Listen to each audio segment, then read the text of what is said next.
For 84 straight weeks, one television show destroyed the other so completely that the losing network started reading its rivals' results on live air just to spoil them.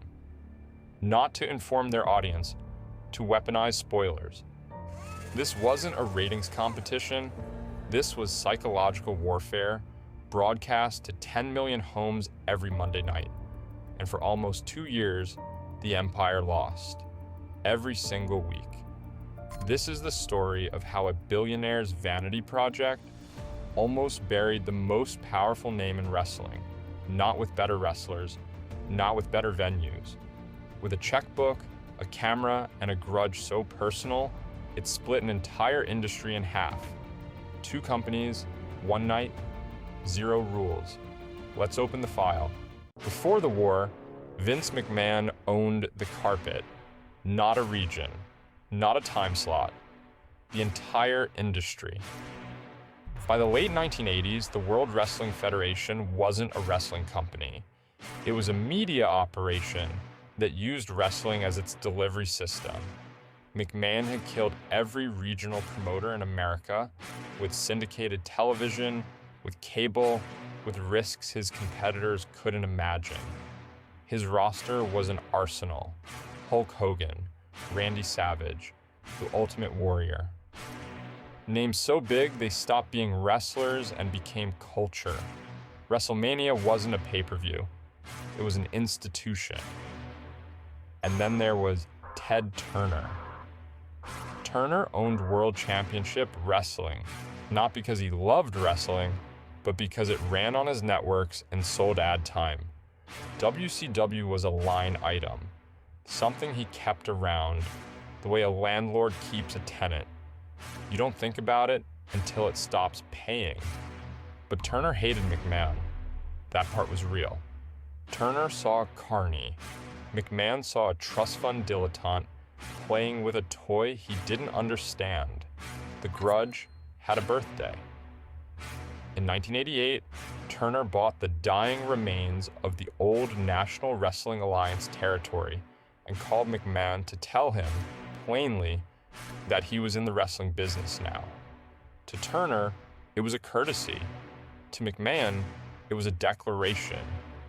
Here was a man who owned cable networks, baseball teams, and a colorized film empire, deciding, almost on a whim, to plant a flag in the one industry McMahon had spent his life conquering. McMahon had clawed his way up from his father's regional circuit. Turner had simply written a check. That asymmetry, earned versus bought, would define every shot fired over the next decade. The contempt was mutual. The war was about to start.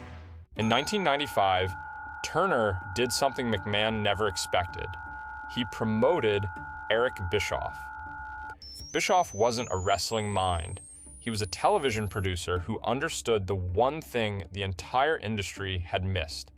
The show wasn't the product. The audience's attention was the product, and attention could be stolen. On September 4th, 1995, he launched WCW Monday Nitro, head-to-head against Monday Night Raw, same night, same time. 0 warning, here was the blade. Nitro was live. Raw was taped.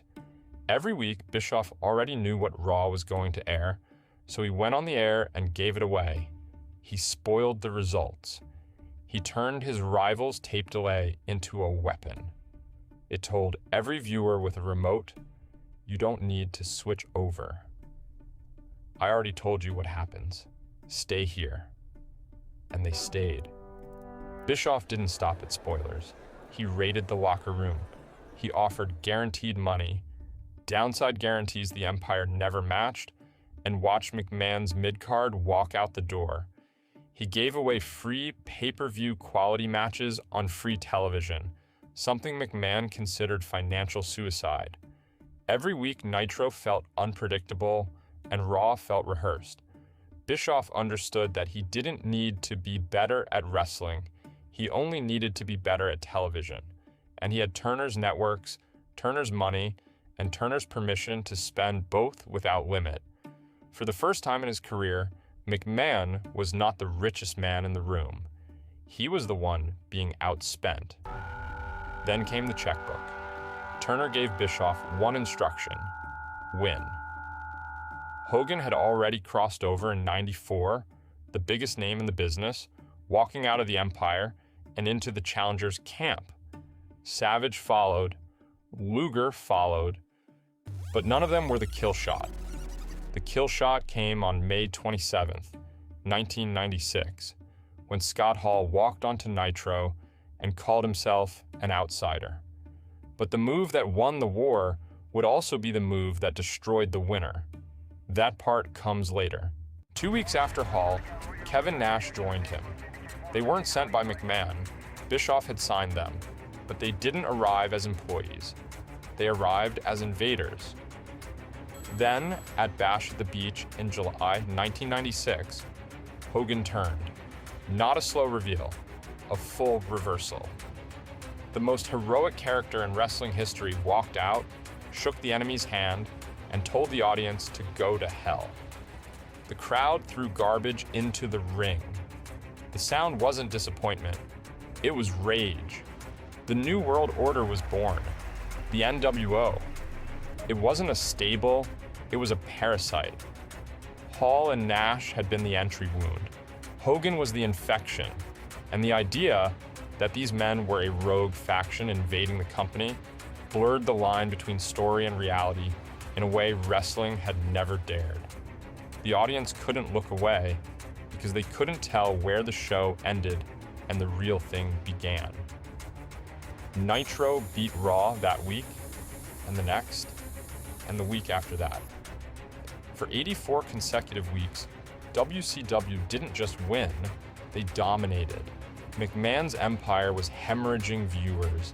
His stars were aging. His storylines were stale. The war looked over. It wasn't close to over. Vince McMahon didn't pivot. He detonated.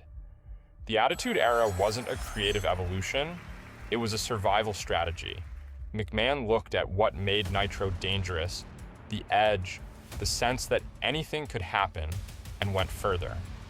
He made himself the villain, not a manager, the on-screen antagonist, Mr. McMahon, the boss everyone wanted to see destroyed, and he put the weapon in the hands of the last man anyone expected, Stone Cold Steve Austin. Austin wasn't polished. He wasn't heroic. He was a bald, furious Texan who drank beer, flipped off authority, and beat up his boss on live television every week. He was the anti-Hogan, and in an era of corporate conformity, he was the most relatable man in America because everyone, everywhere, had wanted to stun their boss. D-Generation X finished the counterattack, crude, chaotic, unpredictable. Where the NWO was calculated menace, DX was controlled chaos. The gap started shrinking, not overnight, but week by week, the audience came home. Here's the part most people forget. While WCW was winning, it was rotting. The guaranteed contracts were the first sign. Bischoff had bought loyalty with money, not structure. Hogan held creative control in writing. He could veto any story that made him look weak. Hall and Nash were paid whether they showed up or not, whether they cared or not. The structure rotted from the contracts up. Younger talent, the wrestlers, who should have been the next Hogan, the next Savage, sat unused, drawing full pay to do nothing, because the men above them had the contractual power to refuse to lose. Chris Jericho, Eddie Guerrero, Rey Mysterio, future legends buried on the undercard while a closed circle of aging headliners passed the same titles between themselves. Talent is a renewable resource only if you let it renew. WCW had signed away that right in writing. The company was paying top dollar to prevent its own future from ever arriving and calling it a winning strategy because the ratings hadn't broken yet.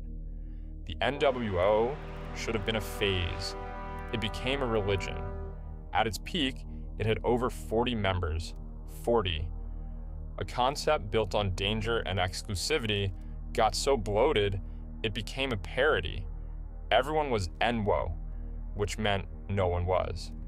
And then came the moment that told 10 million viewers to change the channel and never come back. January 4th, 1999. On Raw, Mick Foley, a man who'd sacrificed his body for 20 years, finally won the World Championship. Bischoff had the Raw results early, the same trick from '95. This time, he tried to counter-program it. Hogan poked Nash in the chest. Nash fell down. Hogan pinned him. The title changed hands on a finger poke. A match that lasted 4 seconds. 5 million people switched to Raw that night. WCW never led again. The Fingerpoke of Doom wasn't a misstep. It was a symptom.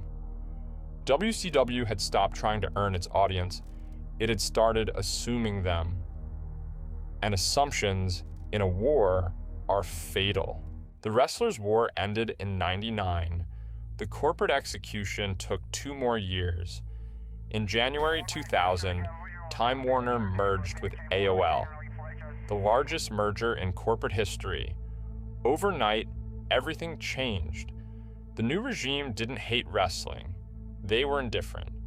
And indifference is worse than contempt, because indifference doesn't negotiate. WCW lost $60 million that year. The new executives saw a wound, not an investment. Bischoff tried to buy the company himself. He had financing, he had a plan, the deal was days from closing. Then Jamie Kellner, the new head of Turner Broadcasting, canceled WCW's television deals, all of them. Without a network, WCW had no value. It was a library of tapes and a roster of contracts nobody wanted to honor. Bischoff's deal collapsed. The numbers tell the autopsy. A company that had been worth hundreds of millions at its peak, that had out-earned and outrated the empire for the better part of 2 years, sold for a reported few $1,000,000. No buildings, no contracts honored, just a tape library and a name. McMahon didn't even have to fight for it. The corporate machine that once funded the war had simply lost interest, and an asset without a network is an asset without a buyer. Bischoff watched the company he built get sold for less than a single main event salary. The weapon that won the war, Turner's bottomless checkbook, had been switched off by men who never watched the show. March 23rd, 2001. Vince McMahon bought World Championship Wrestling for a fraction of what it was worth when it was beating him. A rounding error. The final Nitro aired simultaneously with Raw. McMahon appeared on both screens, declaring the purchase on one, gloating on the other, owning the competition's last broadcast. The Monday Night Wars were over. So what killed WCW? Not McMahon, not the Attitude Era, not Steve Austin, not even the finger poke. WCW died the way most empires die, from the inside. They won 84 weeks in a row and never built a succession plan. They diluted the one idea that worked until it meant nothing. They handed aging stars the power to bury the young talent that should have replaced them. And when the corporate overlords changed, there was no one left in the building who believed in the product, only people who believed in the paycheck. The lesson isn't that you should never win. It's this. The moment you start winning is the moment you get arrogant. And the moment you get arrogant is the moment you stop building the thing that made you win. WCW didn't lose the war in '99. They lost it in '97 while they were winning. They just didn't know it yet.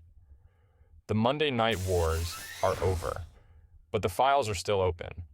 Every rivalry has a finger poke moment where the winner assumes the war is over and the loser realizes it's just starting.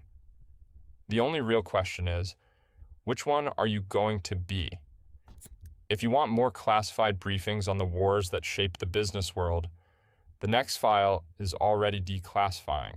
Subscribe, turn on notifications, You don't want to miss what comes next.